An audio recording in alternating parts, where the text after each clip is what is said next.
গণ অভ্যুত্থানের মুখে গণরোষ এড়ানোর জন্য শেখ হাসিনা ভারতে পালিয়ে গেছেন এবং এখনো উনি ভারতে অবস্থান করছেন।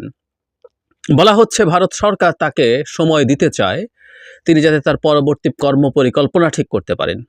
তিনি ব্রিটেনে চলে যেতে চেয়েছেন বলে শোনা গেছে, কিন্তু আমার এটা নিয়ে সন্দেহ আছে। তিনি সেখানে যাবার সুযোগ পাচ্ছেন না, আমেরিকা তার ভিসা ক্যান্সেল করেছে। আমি ধারণা করি ধানাই পানাই করে তিনি আসলে ভারতে থেকে যেতে চান, কারণ তার প্রভু ভারতের সাথে বসে তিনি বাংলাদেশের সরকারকে কিভাবে ডিস্টেবিলাইজ করা যায়, সম্ভব হলে পতন করে ফেলা যায়, সে পরিকল্পনা আঁটা তার জন্য খুবই সহজ হবে। তাদের তত্ত্বাবধানে, তাদের নিয়ন্ত্রণে সব কিছু তিনি করতে পারবেন এবং সেরকম কিছু আলামত আমরা দেখতে পাচ্ছি। অথচ হবার কথা ছিল ভিন্ন। একটা পতিত স্বৈরাচার যাকে ভারত তার কাজে ব্যবহার করেছে, তাকে এরপর ফেলে দেওয়া দরকার ছিল। আন্তর্জাতিক সম্পর্ক এভাবেই চলে, এর মধ্যে ব্যক্তিগত পছন্দ অপছন্দের চাইতে তার প্রয়োজন তাকে ফেলে দিয়ে বাংলাদেশের অভ্যুত্থানকে স্বাগত জানানো, শেখ হাসিনার বর্বরতাকে কন্ডেম করা এবং নতুন সরকারকে ওয়েলকাম করা। যদিও জনাব মোদি ডক্টর ইউনূসকে ওয়েলকাম করেছেন টুইটে, কিন্তু তাদের কনস্পিরেসি চলছে, সিরিয়াসলি চলছে। এবারকার কনস্পিরেসি সম্ভবত বিজেপির আদি কার্ড, হিন্দু কার্ড খেলতে যাচ্ছে তারা। আমরা কয়েকটা ঘটনাকে একটু মেলাই, একটা কনটেক্সটটা বুঝি, তাহলে তাদের যে কোনো একটা পরিকল্পনা আছে। এখন এই পরিকল্পনাটা কিসের জন্য? সরকার ফেলে দেওয়ার জন্য? যদি সরকার ফেলে দেওয়ার পরিকল্পনা থাকে, তাতে কি তারা সফল হবে? না হলে আর কি কারণে তারা করতে পারে, সেগুলো নিয়ে একটু কথা বলতে চাই। একটা খবর গতকাল এসছে, বাংলাদেশের হিন্দুদের নিরাপত্তায় ভারতে বিশেষ কমিটি গঠন। গতকালের আগের দিন বাংলাদেশের হিন্দু ও অন্যান্য ধর্মীয় সংখ্যালঘু এবং সেই দেশে বসবাসকারী ভারতীয়দের নিরাপত্তা সুনিশ্চিত করতে বিশেষ কমিটি গঠন করেছে। অমিত শাহ একটা টুইট করেছেন, টুইট মানে আগে এক্স, মানে এখনকার এক্স। বাংলাদেশের চলমান পরিস্থিতিতে ভারত বাংলাদেশ সীমান্তে নজর রাখতে মোদী সরকার একটি কমিটি গঠন করেছে। এই কমিটি বাংলাদেশে তাদের কাউন্টারপার্ট কর্তৃপক্ষের সঙ্গে যোগাযোগের চ্যানেলগুলো উন্মুক্ত রাখবে, যাতে সেখানে বসবাসকারী ভারতীয় নাগরিক, হিন্দু এবং অন্যান্য সংখ্যালঘুর নিরাপত্তা সুনিশ্চিত করা যায়। বিএসএফের ইস্টার্ন কমান্ডের এডিজি এই কমিটির প্রধান হবে বলেও জানিয়েছেন স্বরাষ্ট্রমন্ত্রী। ভারত যখন, বিজেপি সরকার যখন শুধু হিন্দুদের কথা বলে, আমার কাছে আগলি লাগে কথাটা। আমি আগলি শব্দটা জেনে শুনে ব্যবহার করছি। একটা দেশের সরকার যেটা গণতান্ত্রিক দেশ কাগজে কলমে, সে একটা বিশেষ জাতিগোষ্ঠীর কথা বলে। রাষ্ট্রের হিন্দুরা এই রাষ্ট্রের নাগরিক। প্রত্যেকটা হিন্দু সম্প্রদায়ের মানুষ প্রত্যেক মুসলমানের সমান ইকুয়াল রাইট নিয়ে, ইকুয়াল মালিকানা নিয়ে দেশে থাকবে। এটা আমরাই দেখব নিশ্চিতভাবেই। ভারত যখন এগুলো বলে, যখন এই দেশে শত শত মুসলিম মারা যায় একটা বর্বর শেখ হাসিনা সরকারের আক্রমণে, তখন টু শব্দ করে না। তখন এই হিন্দুদের কথা বলাটা ভারতের বিজেপির মুখে আগলি লাগে। কজন হিন্দু মারা গেছে এখন পর্যন্ত আমরা কি জানি? উত্তর হচ্ছে, আল জাজিরা একটা ইনভেস্টিগেটিভ রিপোর্ট করেছে, এই পর্যন্ত, এই জুলাই মাসের মিড থেকে এখন পর্যন্ত 2 জন হিন্দু সম্প্রদায়ের মানুষ মারা গেছেন, একজন পুলিশ এবং আরেকজন সাধারণ মানুষ। আহত হয়েছেন কিছু।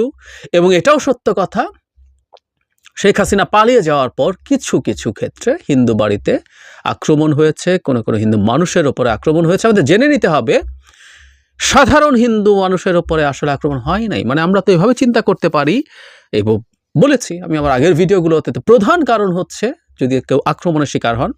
আবারও বলি, মুসলিম হোক, হিন্দু হোক, আওয়ামী লীগ বলে কারো উপরে ব্যক্তিগত শারীরিক আক্রমণ, কোনো প্রতিষ্ঠান বা তার ঘরের উপরে আক্রমণ আমরা কোনোভাবেই সমর্থন করি না। কিন্তু হলেও হয়েছে এই আওয়ামী লীগ পরিচয়ের কারণে এবং কিছু ক্ষেত্রে লুট করার কারণে। কিছু হিন্দু তাদের সম্পদকে লুট করা, যেটা কোনো কমিউনাল কারণ না, তুমি হিন্দু তাই তোমাকে আমি আক্রমণ করছি। কিন্তু এটাকে রং চড়ানো হচ্ছে এবং এই রং চড়ানো ক্রমাগত ভারতের মেইন স্ট্রিম প্রায় সব টিভি চ্যানেল, প্রায় সব পত্রিকা একইভাবে করছে। সাক্ষাৎকার হলেও তাই। আমি কয়েকটা ইন্টারন্যাশনাল নিউজ পেপার এবং টিভির সাথে ইন্টারভিউ দিয়েছি। আমার কাছে অনিবার্যভাবে এই প্রশ্নটা করেছে, কারণ ইন্ডিয়ার প্রোপাগ্যান্ডা এত বেশি ছড়িয়েছে। তারা এটাকে জিহাদিস্ট, জঙ্গিদের বিজয় বলছে, তারা হিন্দুদেরকে অ্যাটাক করছে, চোখ বন্ধ করে, মানে পেলেই করছে, এই ধরনের কথাবার্তা। এই ন্যারেটিভ তাদের আছে। আমরা জয়শঙ্কর যে অফিসিয়াল স্টেটমেন্ট দিয়েছিল, সেটাতে আমরা ঠিক একই জিনিস দেখতে পেয়েছিলাম, আওয়ামী লীগের ন্যারেটিভ। পুলিশ পেটাচ্ছে, মারছে, থানা হামলা করছে, রেল স্টেশন বা মেট্রো স্টেশন ভাঙছে, হিন্দুদের ওপর আক্রমণ করছে। এখন এইটা যে ভারত এই ন্যারেটিভটা তৈরি করে তার জন্য কতগুলো ঘটনা বাংলাদেশে তারা অ্যারেঞ্জ করছে, এবং এগুলো ভারতের প্রচারণায় শেখ হাসিনার কোলাবোরেশন, ভারত আর শেখ হাসিনা মিলে বসে বসে এগুলো করছে। সেটা হলো আজ শাহবাগে একটা সমাবেশ হয়েছে, আমরা খেয়াল করেছি হয়তো। সেটা হলো কয়েক হাজার মানুষ এখানে একত্র হয়েছে। এখানে হিন্দু সম্প্রদায়ের ওপরে হামলা যাতে কোনোভাবেই না হয় সেটার দাবি আছে। তারা স্লোগান ছিল, এদেশে জন্ম আমার, দেশটা কোনো ধর্মের না, আমার ভাই মূল্য কেন, প্রশাসন জবাব চাই, উই ওয়ান্ট জাস্টিস, দেশটা কারো বাপের না, এরকম।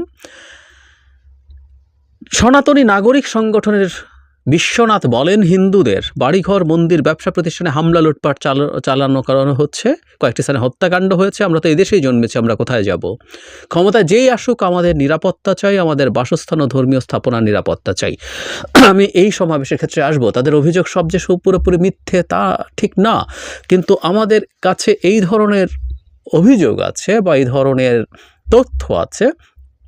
শুধু হিন্দুরা ছিল না, এখন আওয়ামী লীগ এর মুসলিম আওয়ামী লীগ যারা আছেন তারা এই হিন্দুদের দাবি দেওয়ার বা যে সমাবেশগুলো হবে সেগুলোর পেছনে থেকে এটাকে বড় করবেন, এবং তারা মাঠের দখল নেয়ার চেষ্টা করতে পারেন হিন্দুদের ওপরে। আমি অবশ্যই মনে করি কিছু কিছু ক্ষেত্রে আক্রমণ হয়েছে, কিন্তু বারবার বলছে এটা কমিউনাল কারণে হচ্ছে কিনা। এই দেশে যখন আওয়ামী লীগের ওপর আক্রমণ হবে, কাগজে কলমে তার 9-10% আক্রমণ হিন্দুর ওপরে হওয়ার কথা, যদিও আক্রমণ হিন্দুর উপরে আরও বেশি হওয়ার কথা, কারণ ট্রেডিশনালি প্রায় সব হিন্দু আওয়ামী লীগ করে। ফলে 9% হিন্দুর মধ্যে আওয়ামী লীগ নেতার সংখ্যা, নেতার ডেন্সিটি বা পার্সেন্টেজ মুসলিমদের চাইতে বেশি। তারপরও আমি মনে করি একটা দেশে খুব সিরিয়াসলি বিভিন্ন ক্ষেত্রে যারা সংখ্যালঘু আছেন, সেটা ধর্মীয়, জাতিগত বা যে কোনোভাবেই হোক না কেন, তাদের নিরাপত্তার ব্যাপারে অনেক বেশি মনোযোগ দেওয়া দরকার। এবং আমি মনে করি বর্তমান সরকারেরও এই সম্প্রদায়ের মানুষের সাথে বসা দরকার, তাদের সাথে তাদের ক্ষোভ, অভাব, অভিযোগ শোনা দরকার, এবং সেগুলো খুব দ্রুত তদন্ত কমিটি এরকম কিছু না, খুব দ্রুত তাদের ব্যাপারে তাদের সমস্যা যাতে দূর করার জন্য ব্যবস্থা নেওয়া যায় সেটা চেষ্টা করা। একই সাথে এই সম্প্রদায়ের মানুষকে আমি বলতে চাই, বাংলাদেশের পুলিশ এখনও কাজ করতে শুরু করতে পারে নাই। এই সম্প্রদায়ের মানুষজন একটা বর্বর সরকার যখন ক্রমাগত শাসনকে ধ্বংস করেছে, রাষ্ট্রকে ধ্বংস করেছে, খুব বেশি ভোকাল ছিলেন তা না। কিন্তু আজকে যে দেশটার যে পরিস্থিতি আছে, নিরাপত্তাহীনতায় তারা শুধু না, নিরাপত্তাহীনতায় আমরা প্রত্যেকে আছি। তারা কি দেখছেন না ঢাকা শহরের অলিতে গলিতে সারা রাত জেগে শত শত মানুষ তার এলাকা পাহারা দিচ্ছে দিনের পর দিন? ওখানে তো হিন্দুর প্রশ্ন নাই, মুসলিমরা করছে, মুসলিমরা আক্রমণের শিকার হচ্ছেন, ডাকাতির শিকার হচ্ছেন। তো তাহলে কেন এই সংকট শুধু তাদের ওপরে হচ্ছে বলে ন্যারেটিভ তৈরি করছেন? তার মানে এই সন্দেহটা এই জন্যই আসে, এটা কি prescribed? Yes it is, I think. কারণ আমরা খেয়াল করব এর মধ্যে আরও কয়েকটা ঘটনা ঘটেছে। সেটা হলো বিভিন্ন জায়গায় অ্যাটাক। একটা হেডলাইন হচ্ছে the business standards, all attacked Hindus in Sylhet are Awaमी League leaders, Hindu Buddhist Christian Unity Council, Hindu বৌদ্ধ ঐক্য পরিষদ খুব ক্লিয়ারলি বলছে, এই যে আমি যে কথাটা বললাম, সিলেটে যত হিন্দু অ্যাটাক হয়েছে প্রত্যেকে আওয়ামী লীগ নেতা। সুতরাং আমাদের যে ন্যারেটিভ, এটা হিন্দু বৌদ্ধ ঐক্য পরিষদ এটা আমাদেরকে জানাচ্ছে, তাদেরই সংগঠন, ক্লিয়ার। কিন্তু এই রকম কিছু অ্যাটাক যে বানানোর চেষ্টা হচ্ছে সেটাও তো আছে। যেমন সমকালের একটা নিউজের হেডলাইন এরকম, আওয়ামী লীগ নেতার নির্দেশে মন্দিরের সামনে বোমা বিস্ফোরণ, ঘটনাস্থল থেকে ধরা দুজনের স্বীকারোক্তি। বলতে হয় না, আমরা খুব ভালো মতো জানতে পারি, কারণ এই হামলাগুলোর বেনিফিশিয়ারি আওয়ামী লীগ হবে, ভারত হবে। সো আওয়ামী লীগ হোক বা ভারত হোক, এই ঘটনাগুলো ঘটাতে চাইতে পারে, এবং যখনই ঘটনা ঘটছে তখনই এটাকে বিরাট কাভারেজ দেওয়া হচ্ছে, এবং সেখানেও নিয়ে যাওয়ার টেন্ডেন্সি আছে। যেমন আমি গতকালের খবরটা পরে বলি, আগে এটা হচ্ছে 7 অগস্ট একটা নিউজ এরকম, বিএসএফের গুলি খাবো তবু ফেরত যাব না, সীমান্ত পেরোতে বাধা পেয়ে বললেন কয়েকশো বাংলাদেশি শরণার্থী। এটা ভারতের ক্ষেত্রে এরকম হয়েছে বলে হিন্দুদের উপর নৈরাজ্য হচ্ছে, তাই তারা ভারত যেতে চাইছে, বিএসএফ বাধা দিয়েছে, ওরা নাকি গুলি করে দিতে বলেছে। তারপরে আরেকটা নিউজ খুবই ইম্পর্ট্যান্ট, লালমনিরহাট সীমান্তে, এটা নিয়ে ভারতেও বেশ উচ্চবাচ্য হয়েছে।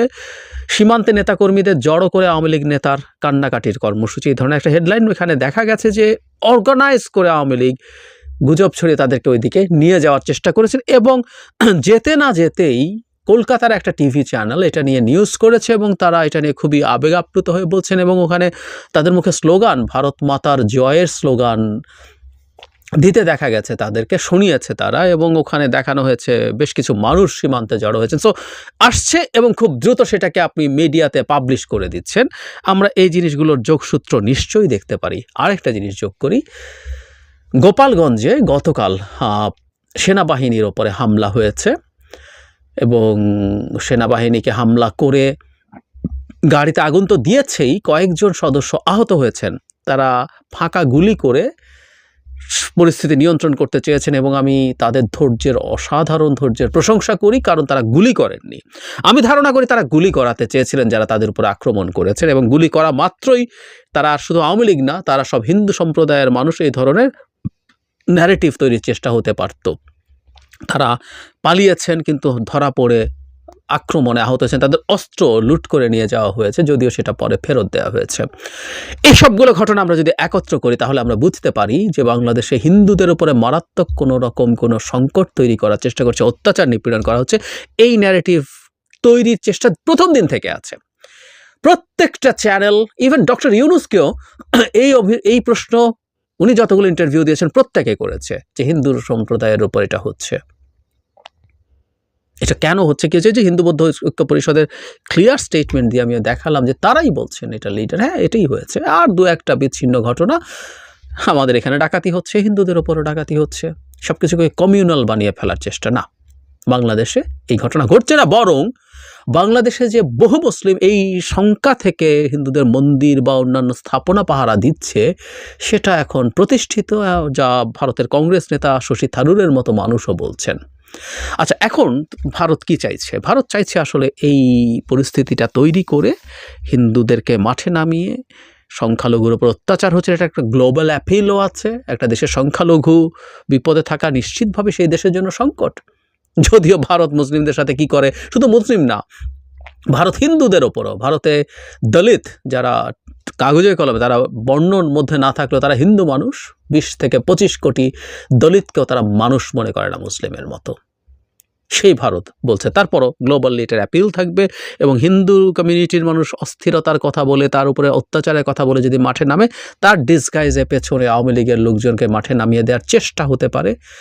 আমি ভিডিওটা করার আগে দেখলাম ফেসবুকে পালিয়ে যাওয়া শেখ হাসিনাকে তো আমরা শুধু শেখ হাসিনা বলবো না, এভাবে লেজ গুটিয়ে পালানো শেখ হাসিনার একটা অডিও কল আছে বলে শোনা গেল। 15ই আগস্ট তারা সিরিয়াসলি মাঠে থাকবেন, কেউ একজন ফাঁস করে দিয়েছেন। এটা যদি সত্য হয় তাহলে তারা ওই রকম একটা টার্গেট করে আগাবেন, এবং তার পেছনে কিছু এই ধরনের লোক থাকবেন। এবং এটা ট্রু, পুলিশে এখনও তাদের সেই অত্যন্ত অনুগত লোকজন আছে, খুবই সিরিয়াস অনুগত লোকজন আছে, অন্যান্য জায়গায় তাদের প্রচুর বেনিফিশিয়ারি আছে। সবাইকে মাঠে নামাতে চেষ্টা করে সরকার ফেলে দেওয়ার একটা চেষ্টা, ফেলে দিতে পারলে সবচেয়ে ভালো।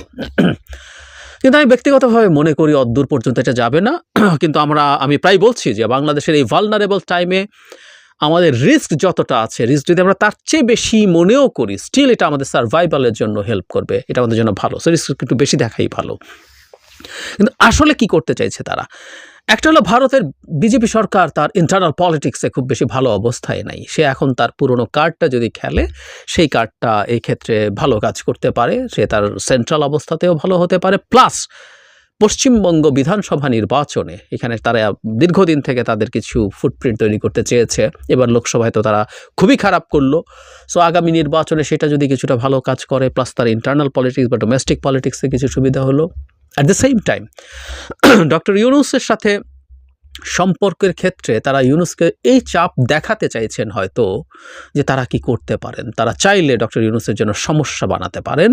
সো একটা চাপ তৈরি করে দেখানো, এবং এই চাপটার ফলে যাতে ফার্দার নেগোসিয়েশনে ইন্ডিয়া একটা পজিটিভ জায়গায় থাকতে পারে, সেটাও তাদের গেইনিংয়ের মূল চিন্তা হতে পারে। তার ডোমেস্টিক বিষয় সামাল দেয়া, একটু কমফোর্ট জোন, প্রচুর সমস্যায় আছে তারা তাদের দেশে, সাথে এটা যুক্ত করা, এই দুটো মিলেই তার উদ্দেশ্য বলে মনে হতে পারে।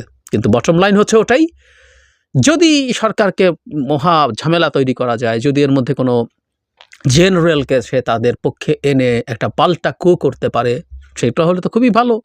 সুতরাং আমরা সতর্ক থাকবো, এবং আমি বলেছি বাংলাদেশ স্টেবল হওয়ার আগ পর্যন্ত আমরা আবারও রাস্তায় নামার জন্য যে কোনো মুহূর্তে যেন প্রস্তুত থাকি। আমরা প্রস্তুত আছি। আজ প্রধান বিচারপতিকে তার পদত্যাগের জন্য যখনই ডাক দেওয়া হয়েছে, কয়েক হাজার শিক্ষার্থী ঠিকই সুপ্রিম কোর্টের এরিয়ায় গিয়ে অবস্থান নিয়েছে এবং তারা পারপাস সার্ভ করেছেন। আর কিছুদিন এই কাজটা করতে হবে, একটা স্টেবল বাংলাদেশ তৈরি হোক, আমাদের ল অ্যান্ড অর্ডার সিচুয়েশনটা ঠিক হয়ে উঠুক, সরকারটা ঠিকঠাক মতো কাজ করতে শুরু করুক। আমরা এর মধ্যকার সময়গুলোতে যতটা না আতঙ্ক, যতটা না ভয়, তার চেয়ে একটু বেশি ভয়ই যেন আমরা পাই।